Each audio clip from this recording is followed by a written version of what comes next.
Hello. The usual Korean car, ping, ping, ping. All right, this is the Kia Sportage, or some people would pronounce Sportage. And this is the first time I've seen one on the road. I honestly hasn't seen one on the road. And it is 150 over 1000, 150 over horsepower, 2-liter NA, 6-speed transmission, has the full suite of safety systems, adaptive cruise control, yada yada. All right, but pretty much nothing much else. No sunroof, no moonroof, no panoramic roof, no powered seats on the passenger side, which I think this is a killer for its segment. Let's put it this way. Let's say the seat, to equip it with powered passenger seats, how much would it cost the car maker plus ex-factory shipping? I don't know whether it's locally assembled or not. I mean, let's say it's 3,000 ringgit. Okay, it's not even good for Kia or Hyundai for this segment to have a choice of not having powered seats for the passenger side, because this is a family car. This is at the price point of the middle tier passenger car segment, where people may be upgrading from C segment sedans, which means they may be upgrading from a Mazda 3, I mean global market wise, because in Malaysia Mazda 3 is more expensive than this, but in global markets is unlikely so. They may be upgrading from a Corolla, they may be upgrading from a Civic, probably some of them from B segments, all right? So a lot of those cars are already equipped with driver and passenger powered seats. And why it is so important? Because cars like these, very likely, high percentage would be purchased by family owners, right? A family wife or a family husband. And usually, if the husband is looking at the car, he will bring the wife along, and then he will sit here most of the time. I'm generalizing, but the wife will sit there. And then when the wife found that she has to do this, marks will be deducted. Okay? Now, the overall exterior and interior design can be considered in the spectrum of, let's say, neutral, good looking, bad looking. This is in the category of a good looking car. But is it appealing? Not to my eyes, even though this is a good looking car. It's proportioned well, and wow, bro, you want to change lane, please let me know. Anyway, it is the kind of over-designed type of design, right? Think of the Hyundai Sonata, the one that came out with the daytime running lights that connects to the chrome strip that runs across the entire front arch, and the chrome strip actually reaches the base of the A-pillar. That type of design is what we call an over-designed design. You know, it's not form over function, right? And usually these type of designs, they get old very, very quick. Okay, and yep, 2 years later, Hyundai updated the design of their Sonata and throw away that ridiculous idea. This one has some arrow-shaped, really huge arrow-shaped daytime running lights.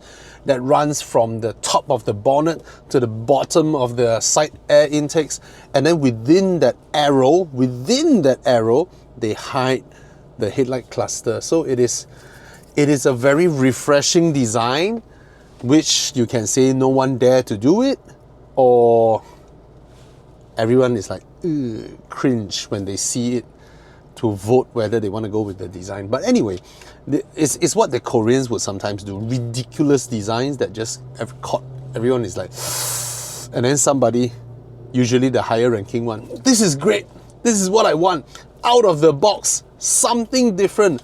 I don't want cars that look like everybody else's ones. So yeah, there you go. It got approved and it's in production. I can guarantee you in 1 or 2 years time, this design will become so old. But it's not a bad design, okay? It is not. It is in the category of a wow kind of thing. You know, like how the Lexus LC500 had that little teardrop thing that goes down, and the Camry also mimics that with their Camry tail lamp. Yeah, this kind of thing that they absolutely serve zero function. They serve no function, but they're just there, you know, they are there. Anyway, how does the car drive? Suspension is comfortable, more comfortable than that of, I'm talking suspension here, okay? You know, a lot of people, they jumble up things and then they say my reviews are not accurate. So when I say suspension of this car is more comfortable than that of the Sorrentos, I'm saying that the Sorrento sometimes feel a bit too harsh, and at certain, oh my god, the transmission, the Sorrento suspension, for some reason in Malaysia market, I'm talking about Malaysia context, can be a bit harsh. This one is not. This one just does pretty well, but I'm not saying it's definitely not to the level of the Kia Carnival. Kia Carnival is the gold type of suspension, whereby they don't need sophisticated air suspension and all that. It is just coil springs, but it was tuned so well, it just magic carpets over everything. You can fly over speed bumps, you can go over things, and then it's just so nice. Okay, now to judge the suspension, it is on the how it compresses and all that. Then that's the next thing that contributes to comfort, which is NVH. All right, soundproofing, road noise, engine noise, all that. On that front, the Sorrento is of course way better than this because it is a higher segment car. All right, that car feels more substantial than this one. Everything just feels thicker. This one, moderate C segment level, I would say, is acceptable when you're just like rolling along at 48 kilometers per hour like that. But sometimes when you want to throttle down,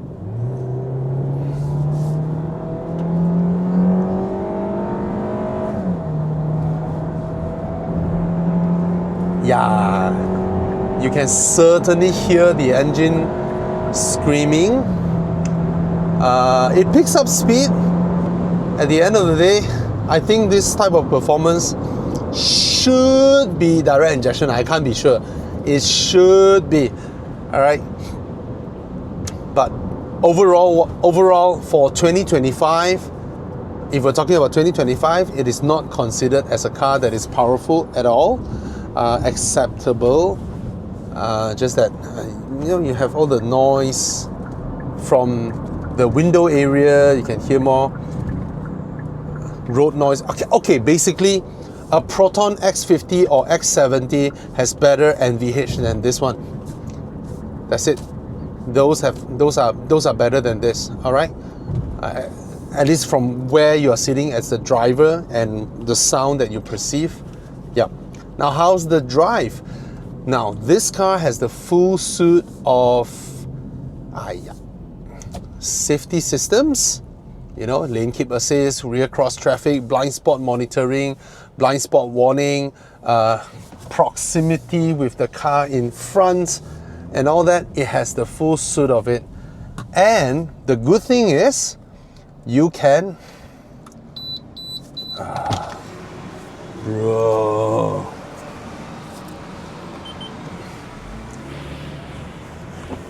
The good thing is you can switch off everything while you're driving from the steering buttons, but you have to go one by one into the options. It's good that they have these tactile buttons on the steering wheel, which I can operate without even looking at it. I can just, of course I have to look at the screen to know which screen I've toggled to, because I have not yet familiarized myself with this, but I press one time, it show me all the vital info, like my fuel consumption, my range, you know, and then I press one more time, I am in the driver assistance, cluster, light settings, door convenience, lock and all that, and I can use the toggle button here to press, and then I go in one by one to turn them off. Why? Because they are annoying, okay? Even without turning on adaptive cruise control, even with just driving like that, all right, as long as I am not, let's say there is a little pothole, I put my car a little bit closer to the left, and then the car will start exerting a bit of force to push the car or delay my inputs, okay? The car actively wants me to maintain in the middle of the lane. Even if I'm getting near to the left or the right, it will put some force to pull me back. Now, it does so rather subtly compared to when you are in adaptive cruise control mode. All right, JQ J7. Okay, that car beats this car in every measure, in handling, in power, in in soundproofing, in interior build and design. That is not an over-designed car. That is a design that will last. Okay, now back to the steering wheel, the active lane. At first, when I drive the car without turning on the adaptive cruise control with lane keep assist and all that, right? And I was just driving it normally, I thought the steering wheel is dead. I thought it is so rubbery that at certain point it doesn't register my inputs. Then I realized there is a little light that flashes whenever it does that to let me know that it has sort of intervened, because it, without turning on adaptive cruise control, it does so very, very subtly. So you will be under the impression that, hey, what's going on? I begin to turn and then I sort of stop turning, you know? So it gave me that I thought it is the most rubbery steering ever, okay? Then I turned it off. I managed to turn off everything, and yes, the intervention stopped, but then I realized it is still rather rubbery. So I would say the steering feel of the car is the weak point of this car. Probably because when they want to integrate all these safety systems, right, that part is sort of like a piggyback thing. I'm not sure. Kind of feels like a piggyback thing that, yeah. The second thing that is noticeable when you're driving this car is sort of like the torque dip in this car. Even if you're not accelerating somewhere, I would say the drivetrain pairing isn't done very well. There are quite a few times, I mean, given that this is a 6-speed gearbox, not some 4-speed dinosaur transmission, it's a 6-speed. So there are more than once that you will feel suddenly like a loss of power or a delay in response. That would have to do with drivetrain pairing, okay, which is not done particularly well. But albeit, even if it did not score 90 in its drivetrain pairing, probably it would score 78 or 80, which means it is still a smooth drive. It is still relatively comfortable drive, right? You hear sounds everywhere, but the seating position is wonderful. The seats are all right. They are comfy enough. Visibility on here, on everywhere is all right. Ergonomics is okay, totally okay. All right, where you place your arm, there's a little notch on the door to hold your palms. It's a comfortable car. I can go long distance in this car, but the steering wheel is a bit annoying when it tries to correct you when you did nothing wrong. Purely just taking a curve by using the straighter line would also result in the car intervening you, even without you venturing off the lanes. Now, I mentioned you can switch it off just now, right? However, when you switch off the car, you lock the car, you come back into the car, you start it, everything returned to default except the volume of the warning. Everything else that you have turned off has been turned back on, which is very annoying because you have to go into every single one of them. Let me count how many of them under driver assistance. Warning timing, you can choose late or normal. If you choose late, it will maintain in late, okay? Warning methods, right? You want it to beep, or you want it to vibrate, or you want it to be off, that one will stay. Driver attention warning, that one goes back to default. Forward safety goes back to default even if you turn it off. Lane safety goes back to default. Blind spot safety goes back to default. Parking safety goes back to default. All this, even if you turned it off, they will go back to default every time you start the car. All right. What else did I notice? I mean, the switch gears, the buttons of the car, the aircon control panels, they're all very user-friendly. The ugly interface of the infotainment system is very easy to use. You know, you press and then the icons are there, but they look like things that you get from 2014 or 2015.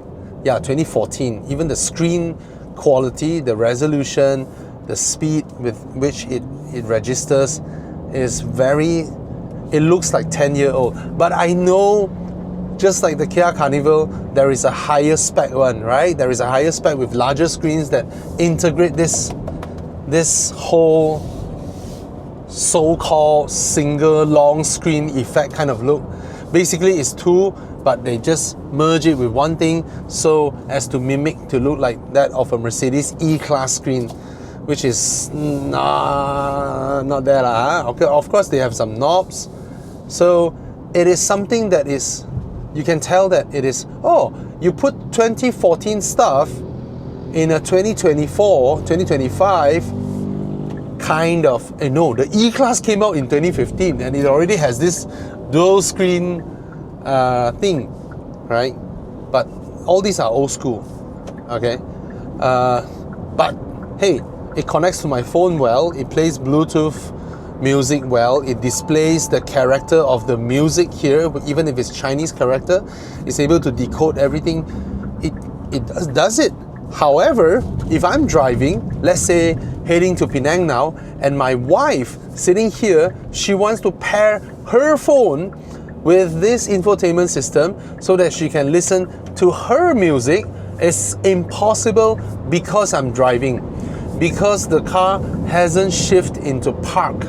Why car makers like to do this? Do you know that humans are beings of challenging difficulty? Humans always figure a way out when they want something. Humans are in constant pursuit of freedom.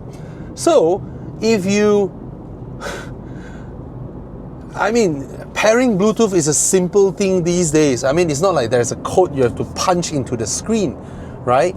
You just go to the Bluetooth menu and then you search new phone, and then the car goes into pairing mode, and then you on your phone, you found the car, you press it, the car will display a code, you just press pair on your phone, and voila, it's done. Why do you want to stop people from pairing the phone just because the car is in drive? Did you forget that I have a passenger here that doesn't have a powered seat? So probably she wants her music while I'm driving, and she can't, solely because I'm cruising safely at 100 kilometers per hour or 80 kilometers per hour on an empty highway, and Bluetooth pairing is very dangerous, that it has to be prohibited. Come on. All right. So that part I don't understand. And how I paired it, when I realized it, very simple. There's a traffic jam, I stop right next to the car, push it to P, and then quickly do it while the car start rolling up front. This thing is still turning, and then until they are 4 car lengths to 5 car lengths away, and I noticed the car behind me is a low-riding sedan. So because this is an SUV, he wouldn't know the car in front the cars in front has moved on. And then I take my time to wait for it to be done, and then I pull to D and then go. And there we go, right? I paired my Bluetooth. Come on, don't do that. Don't do that. Other than that, all this, I'm very happy you have all the separate buttons. The aircon is cold, it's nice. Yeah, I should do the walk around video to describe all this. But overall, even after I've switched off everything, this car, okay, the chassis of the car is good. Basically, I can take a high-speed turn. All right, I start turning, the car lean, and then the car sits, and then it does so very, very stable, and it tracks well, even if with moderate braking and all that. So I have no qualms or no doubts about Hyundai and Kia's chassis engineering capabilities these days, because they have become very, very good, and no qualms about it. In terms of the chassis, I would say I would rank it above X70. Okay, in terms of the chassis, I would rank it above X70. I would, in terms of handling, I'm not talking about comfort here, okay? Chassis, in terms of handling as an SUV, how high I rank it? Slightly above the X70, probably slightly above that of the JQ J7. That's it. Chassis in terms of handling is definitely behind the Corolla Cross, is definitely behind the CX-5, Tiguan, all these high achievers, definitely behind them. Now, if I add chassis plus steering wheel, how it steers, how it makes you feel with everything turned off. I'm not talking the turn on part. With everything turned off, how does it feel when these two are put together? It is behind the X70, it is behind the JQ J7. Yeah. And then now comes to what else? If I even add in the drivetrain pairing and overall driving experience, I would pay 10,000 more to get the lowest spec Omoda C9 that is a little bit jerky. This one is not, but this one has that annoying torque dip, and sometimes it does that as well. But I would trade that, I would gladly trade that for a way more premium interior in the Omoda C9 or the JQ J7. Even the X70's interior is more premium than this. X70 is not as spacious as this. I think even the JQ J7 is not as spacious as this. This one is rather spacious in terms of the width of the car. In terms of space, Corolla Cross Corolla is the worst, right? It looked like a CX-5 or Kia Sportage competitor, but inside it is tight. It is not spacious at all. It has a large boot. I'll give that. That car has a large boot, but in terms of driver compartment, the front passenger compartment is tight. It's narrow. You can judge it from the width of the center console in the Corolla Cross. That one is the smallest car here for passengers wise.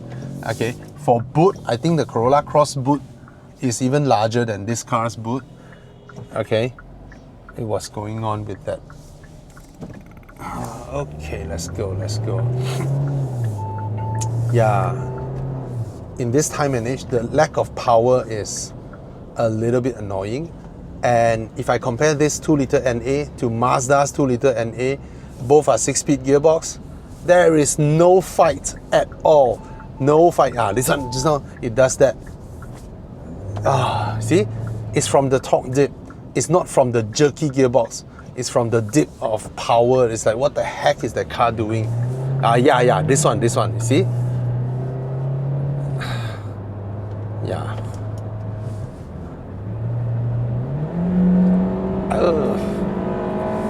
Rough. If you want a 2-liter NA 6-speed, you go with the Mazda. It's so much better. So much better. Okay. But this car is larger than the CX-5. Okay, the insides is spacious and large. The rear seats as well, they're well angled, the rear seats. Cushion wise, everything is alright. I think it's alright. It's comfy. So I would say the in-car experience of this, sitting inside here, soundproofing, blah blah and all that, it just somewhat feel like a 10-year-old Honda Civic. Yeah, feels like that. The NA version, not the turbo version.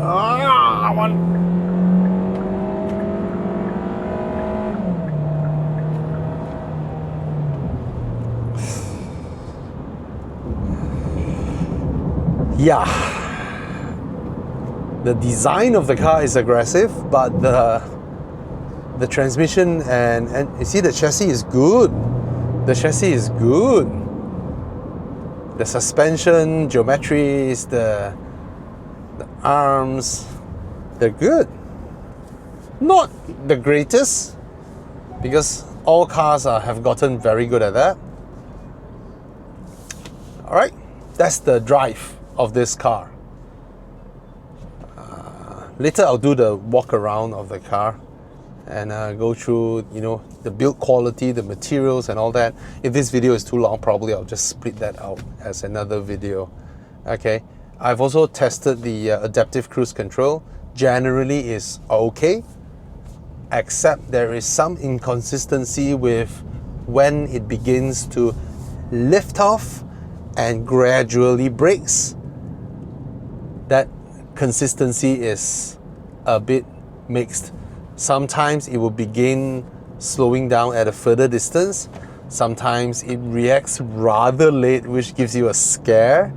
As for the roll off, it is very consistent. It is a I don't know why they do that. It should let the car roll a little bit first, then you gradually accelerate. Not when the car goes off and then your car under traffic jam assist just yeah, it does that. Okay, so generally it's okay. I've experienced a few cars cutting in front of me while I'm in adaptive cruise control. The car did not panic like Toyota one and just fire up the ABS. So in that part, it's consistent again with what I've always said. The Koreans are slightly better than the Japanese, but the Germans and the Chinese have gotten really good at it. Proton is certainly better than this. Okay, see you. I forgot one more thing that I want to mention. This car, it says it's with whatever headlight. For a new car, it is not bright enough. It is not bright enough for a brand new car. Usually brand new cars will have really bright headlights. This is not one of them. Okay, I mean, I'm not saying that it's not enough for illumination, but it just surprises me that for a brand new car, usually when you come to situations like these, right, you can obviously see, oh, that beam is shot out from a new car. You can tell, right? But after 3 or 4 years, they're not. So this one, yeah. Okay, cheers. Last thing. Okay. There is an electronic parking brake in this car. Walk through the car. So I turn First, off. I Lower the aircon I volume. push it to P. Physical I've turned off buttons. the car. That's very I good. open my doors now let's check and then I let go everything. of my brakes. Then I Soft, realize, touchy materials with some. why is the car not automatically engaging its parking brake when it has an electronic parking brake? It looked very Shouldn't it do that? convincing, the stitching, but Yeah. nevertheless, these are some soft touch material that Mimics leather. this is hard, doesn't hurt. It's all right. Plastic covers, soft touch as well. Soft, very aggressively shaped. Yeah, that's the overall theme of this car. It's like, woo, a lot of designs going on. Very hard plastics over here. Doesn't matter, small panel over there. Okay, these are some plastics with some patterns. Let me run near it. Oh, the aircon. Yep. All right. Some patterns over there. Steering wheel is nice. The size of the steering wheel against the size of the car, the cabin, it works well. Now this is my vantage point, which gives me a very comfortable rest of my elbow and then to grab here when I'm driving and also on my left arm like that. However, I can't see the top information over here, which when I go into adaptive cruise control, oh yeah, my car is not moving. The distance, everything is there. Now I can move, here is my vantage pointer, I can move it up a bit. But once I move it up here, and it's a bit out of reach for me, so I prefer it to be slightly lower. It's all right, and it's at its most extended. Okay, so again, the reach of the telescopic reach is very minimal. You can only extend it by just a little bit. Okay, the stalks, very nice feel to it, you know, feels nice. It's all right. And then you have automatic, I mean the usual stuff, okay, speed variance and all that. Signal stalk is on the left, the lights and all that, pretty easy. Buttons on the steering wheel, very easy to operate, very nice positive tactile pressing of it. I'm sorry. And I love these toggles. Toggles are the best, okay? Better than scroll wheels. Okay, scroll wheels are good, okay? But toggles are very easy to, you know, operate. So unlike, you know, a lot of European makes, they have a single panel with icons printed on top. And then when you press, the entire thing goes down. And then they just differentiate by which part of the cluster that you are touching to determine what you're pressing. It's just dumb. Those things are dumb. All right, this is much better with separate buttons. Okay, window switches, nice positive feeling as well. Of course, they are not coated like this coated, which will give a very nice feel to it and also has a contrasting color. But probably they reserve it for their more premium range. Okay, the door handle looks very metallic, but you can see the plastic molding line over here. Not sharp at all. Even with aircon blowing at it, it doesn't feel cold, unlike some with more premium materials. They really do feel like metal. But of course, the overall theme of this car is not to pretend to be premium. All right, they never tried to, but it's well fitted, you know.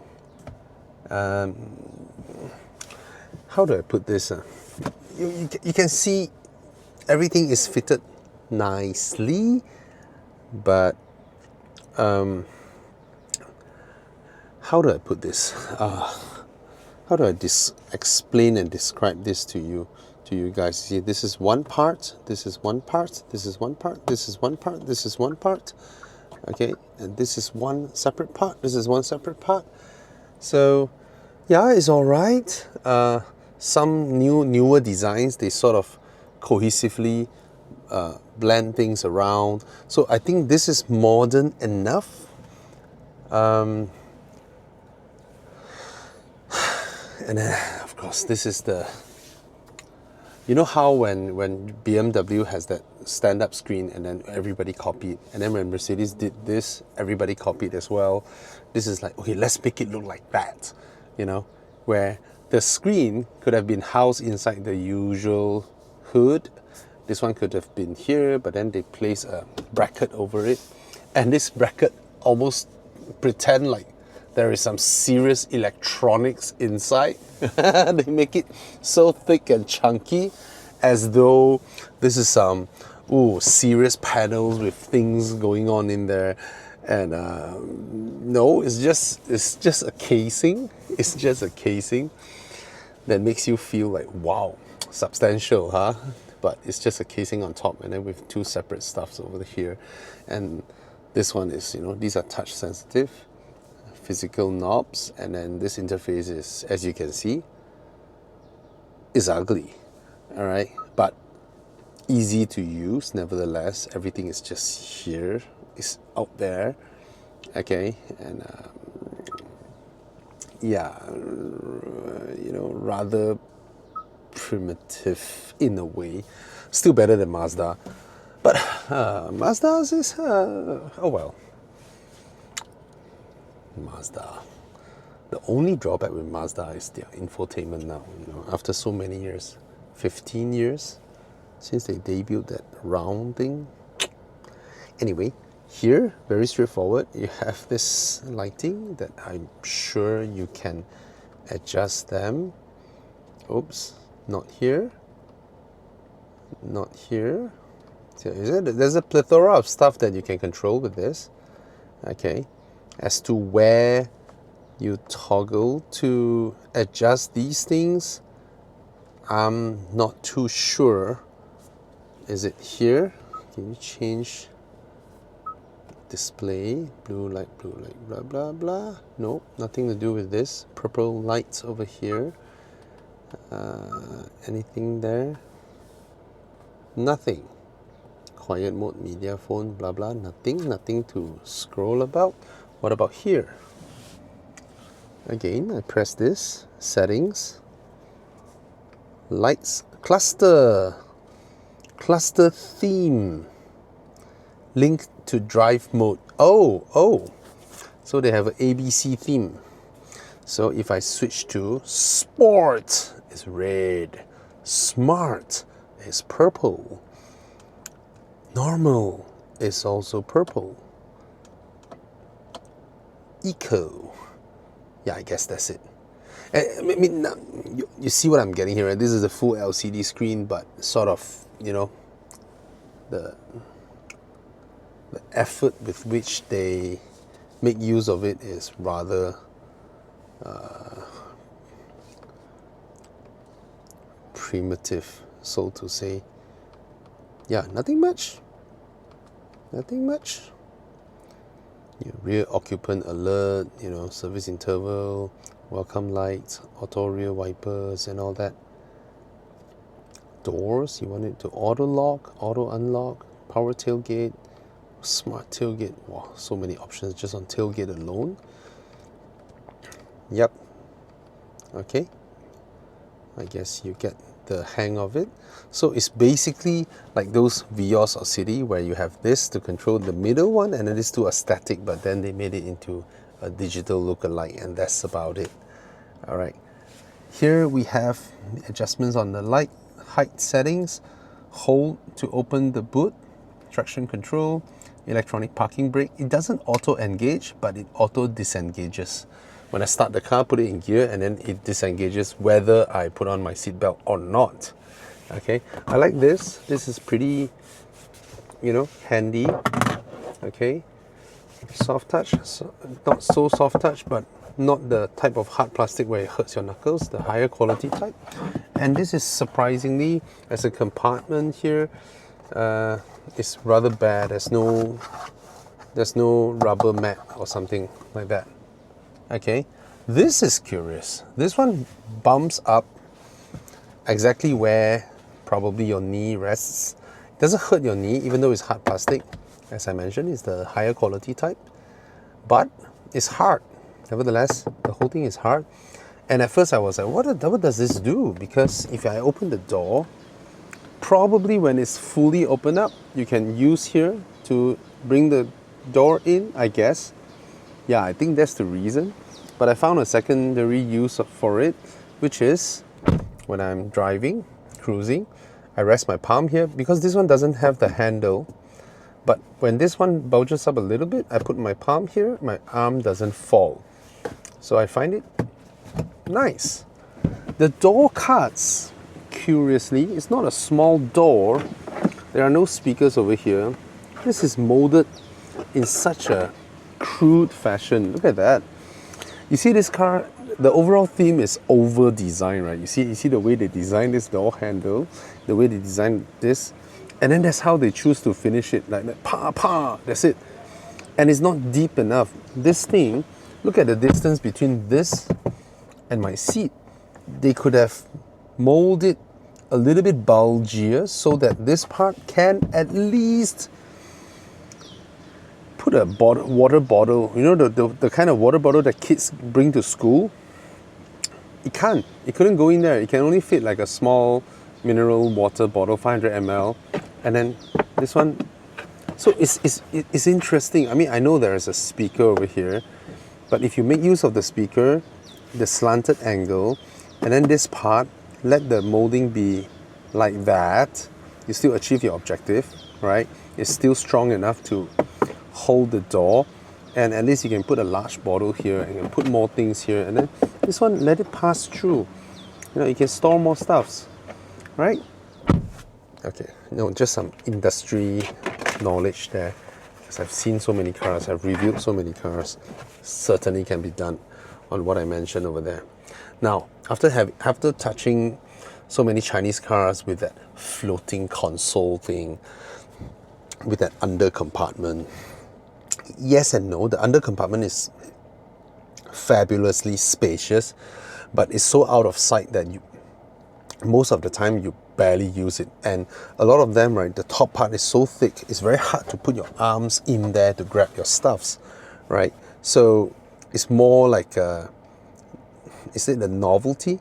But something like this that is well shaped and well designed is handy and convenient, and I use it. Okay, now first off, the whole USB situation is a separate panel that they slot in. You know, they manufacture this or they ordered this so they can slot into many cars. They just punch a hole in there, just slot it through. Classic Japanese style, even though this is Korean. Of course, a better design one would be one whereby it's nicely spaced out and then it doesn't get in your way. Say for example, this part is so wide, but then the ports are in the middle, your wires will bulge out. Anyway, small observation. Okay, this part you thought is a wireless charger, but it's not. But at least it's a very handy compartment when you have these two parts being like connected over here, so you can throw a lot of stuff over. You just chuck them over here.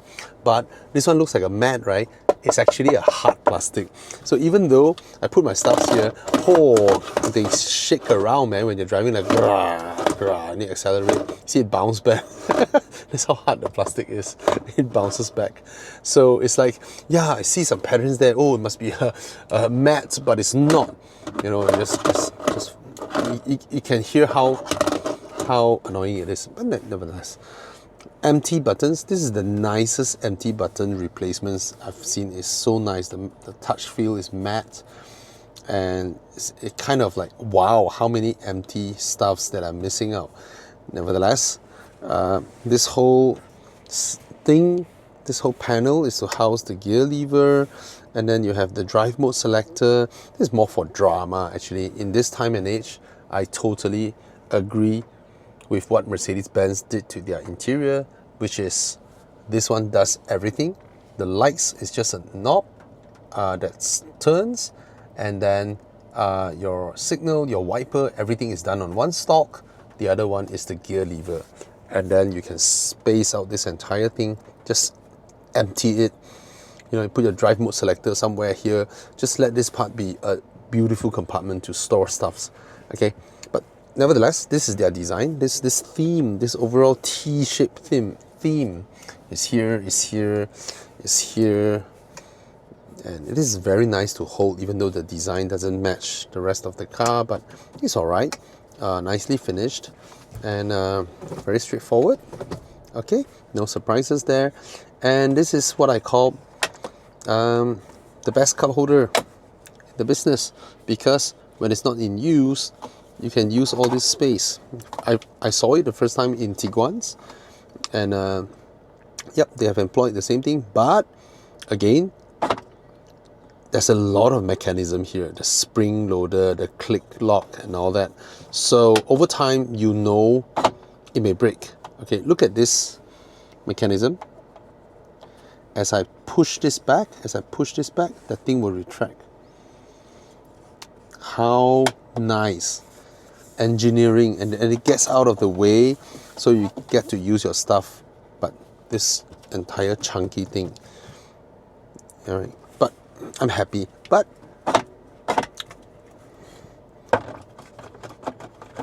see that? Okay, just to let you know, I love playing with it. And one day it'll break.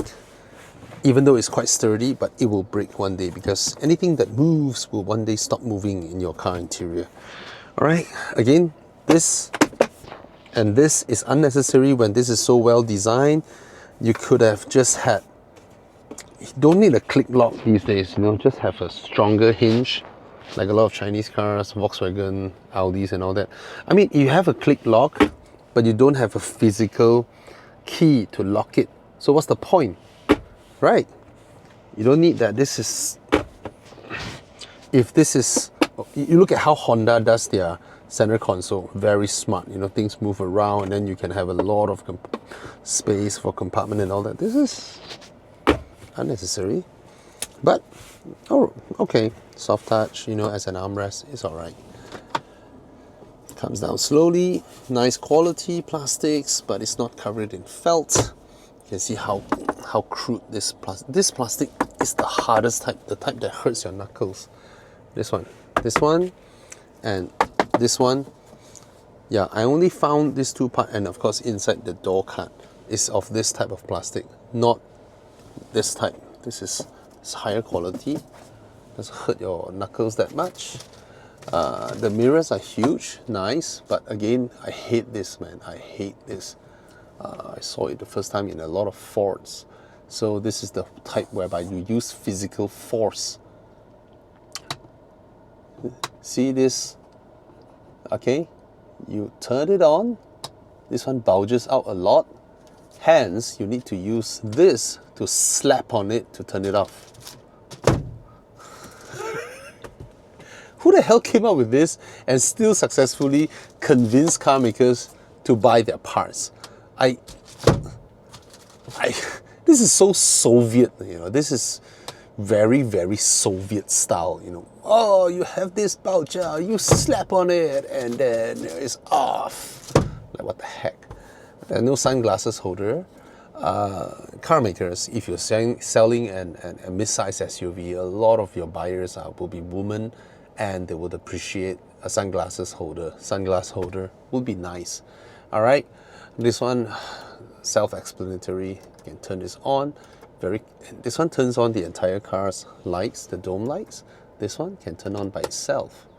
Okay. However, it has been many, many years that I've since been in a car whereby the bulbs that are used inside here are those of the do you guys remember in the 90s or 80s, you have Japanese cars whereby if you leave the lights on, they burn your thumb later on. They are so hot. That means they are not using LEDs. okay? And I don't know what type of bulbs is it called, the old type. They go freaking hot.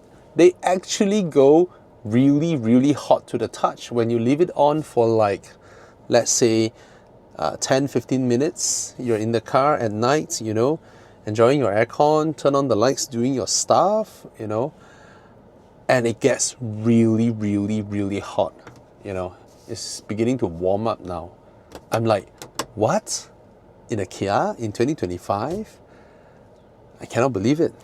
When I was trying to turn it off and it was like, whoa, it's scorching hot. Okay, the seats are all right. Not a lot of lateral support. It's not like this car can corner really hard. Anyway, but I'm fine. I see my frame. I'm not a small frame for Asian. I'm 180 cm and 90 over kg. So it's all right.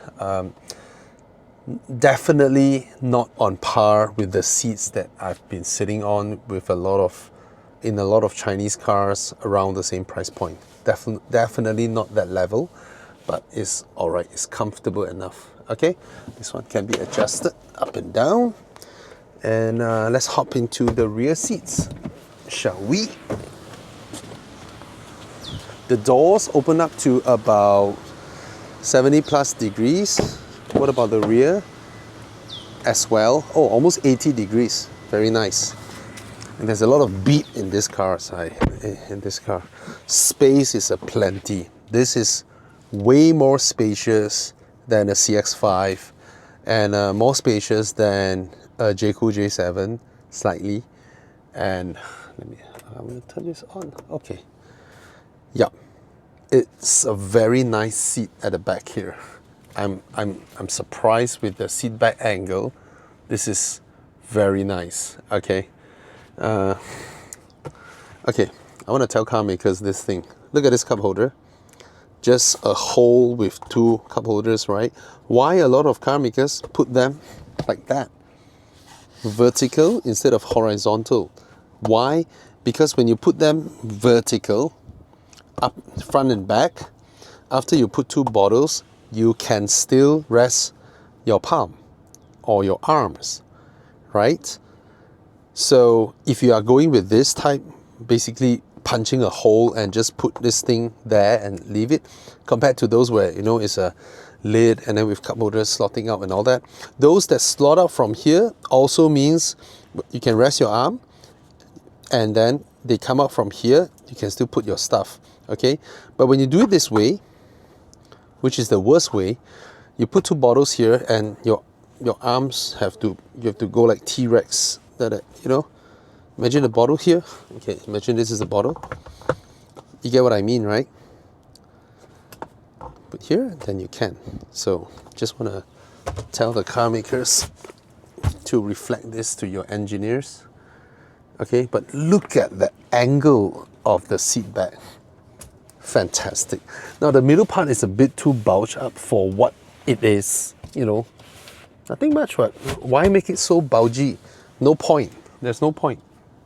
Okay, it's a very comfortable back seat. I can slot my feet underneath.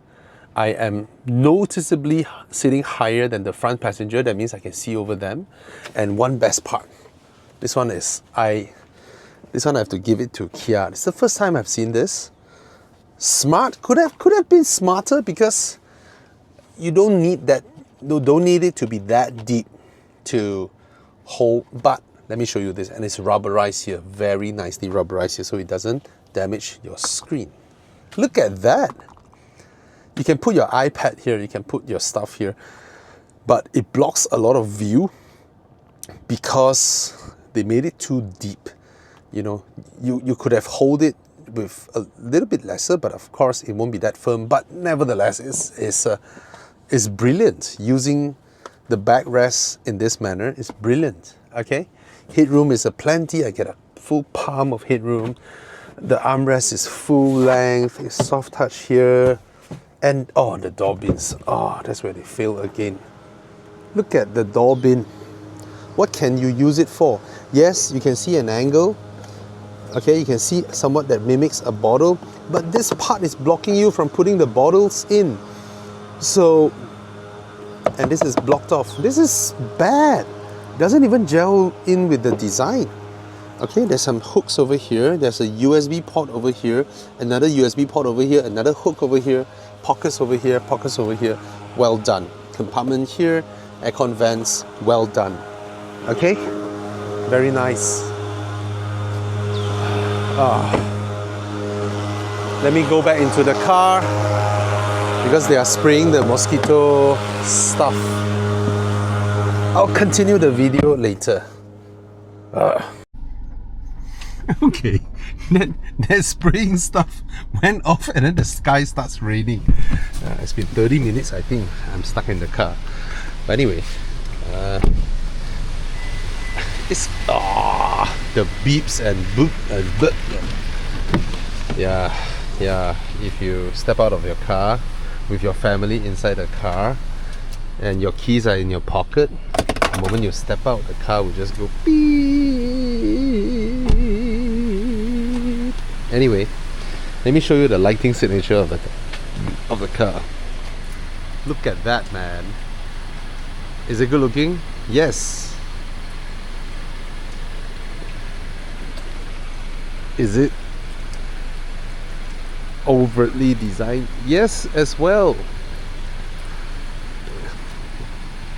Crazy, right? So it's like wow, and then they do it. So it's very hard to see. The headlight clusters are here, right? The signals are up here. The headlights are here. The daytime running lights are extremely bright. Okay, and yeah, it's actually still raining. It's a very distinctive design. It's good looking, but like I said, I don't think it'll last long, but it's good looking, it's handsome. Okay, and the wheels are pretty as well. Beautiful wheels, diamond cut. Again, not my taste, but it's good looking. Okay, the whole design is nice. It's a good proportion, right? It's proportionate. You have blacked out B pillars, blacked out C pillars, some design elements here, some spoiler look-alike thing, and then the Kia logo. I'm so happy Kia updated their logo. This is how the logo should have looked. The tail lamps are pretty as well. The boot is deep, wide, not very tall, and when you open this, not much. Space saver, spare tire in there. This is high quality stuff. Look at that. And sound deadening as well.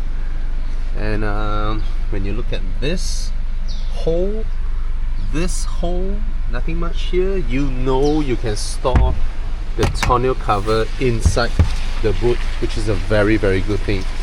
There are no speed release for the seats to go down. You have to fold them from the sides. Okay, you have to fold them from the sides. This is a 12-volt socket. This is a hook point. Another hook point. Yeah. Overall, I'm happy with the boot situation. Very wide opening. This car easily outsize a lot of similar segment SUVs. Okay. Inside is definitely spacious. Your keyless entry is the button type. So it's very funny. You walk towards the car, some light come up, the side mirror fold out, but the car doesn't unlock. You still have to press the thing. Even though you have sort of like a keyless entry thing, but you still have to press that button. I think they employ that just to segmentize their cars. You know, they reserve certain things for a higher segment. That's it. Alright, I guess that's about it for the walk around. Good looking car inside and out, proportion, but like I said, it's a good looking design. It's not my taste, and I don't think the exterior design will last long. Some people may like it, you know, and yeah, overall a comfortable car, moderately fuel efficient, not as efficient as the Corolla Cross. Power delivery is crude. mainly because of the gearbox. Yeah, power delivery is crude. When you want to accelerate and it downshifts, and then it just makes that really rough noise, which may scare some people. Sometimes it's like, oh, am I braking the car? And another thing is the gearing, the gear ratio. Okay, this doesn't apply to people who drive slowly or people who drive smoothly. Let's say you're in Germany, you bought this car and you want to cruise on the Autobahn at 160-ish. You will find yourself quite a number of times in the situation whereby the car is already cruising at its 6th gear and it found no power to just maintain that speed, and then suddenly it drops a gear to 5th gear and your rev just goes up, and then the car just went for a while, and then it goes into 6 again, and then suddenly elevation changes, and then that thing keeps happening at that kind of speed. So you know, sort of like the terminal velocity of the car's drivetrain pairing is below that. Okay, it's more comfortable below that. Driving this car at regular, the regular drivers who don't go, who never veer towards the fast lane or the overtaking lane, they always just mind their own business, trundle along in the middle lane or the slowest lane, they'll be fine. The car will be operating at like smooth like a butter when you're going at slow cruising speeds. Okay, and then it's a car that is designed to look exciting for non-car people to pretend they are excited in a way. Okay, certainly the design is way more modern and more exciting to look at than a Proton X70, than a I mean, you look at the designs like Honda HR-V, CR-V, they are designed to look sedate, stately, Audi-ish, and then to not offend people and isn't too ridiculous as well. And then you have designs like the Corolla, Cross Corolla. It's like, yeah, it's trying to look modern, but ultimately it's ugly. Interior as well. Interiors are horribly ugly. Toyota interiors, the modern Toyota interiors, not a single one Toyota interior is good looking. Even the Yaris GR interior is ugly. The Corolla Cross is ugly. Most of them are ugly. The Yaris hatchback is ugly. Yeah, but this is, see that? Very German, except this part. If this is straight, then it's pretty German. So, yep, okay. I guess that's about it. Thanks for watching again. Again, I don't do car reviews to entertain people who like to watch car content. I'm sorry. I don't do drag race and all that fun stuff to gain followers, gain subscribers and all that. All I do is my passion, which is I'm given a car and I try to go through as many things as possible so that anyone who is thinking of buying them can have a more thorough understanding of the car in almost all its entirety within 1 or 2 videos. That's it. Alright? Sometimes I just stitch both videos together and then it ends up 1 hour 20 minutes, which is a bit too long, so I split them, 30-40 minutes, 30-40 minutes. One is specifically on driving, one is specifically on the walk around, the interiors, the menus, the buttons, how do they feel when you press, are there any sharp molding lines and all that. Okay, thank you so much for watching, and I hope the video helped people out there. And if you go through my channel, I think you can find more than 1,000 car reviews that I've done.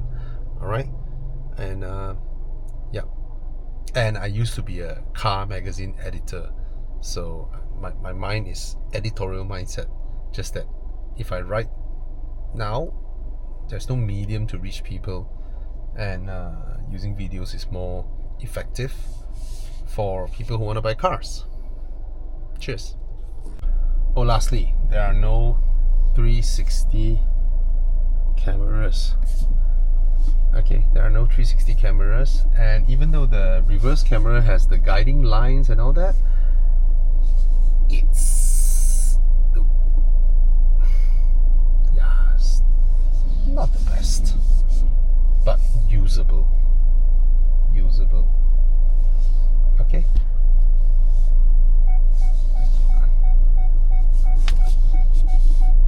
I found myself, I think it's mostly because of the way it is distorted in the middle, but small complaint, I still can see whatever's behind. Okay, and yep, see, I switch off the car now, and then I open the door, and when I release the brakes, yeah, I still have to engage it myself. Interesting when it's an electronic parking brake, when it will disengage by itself. Cheers.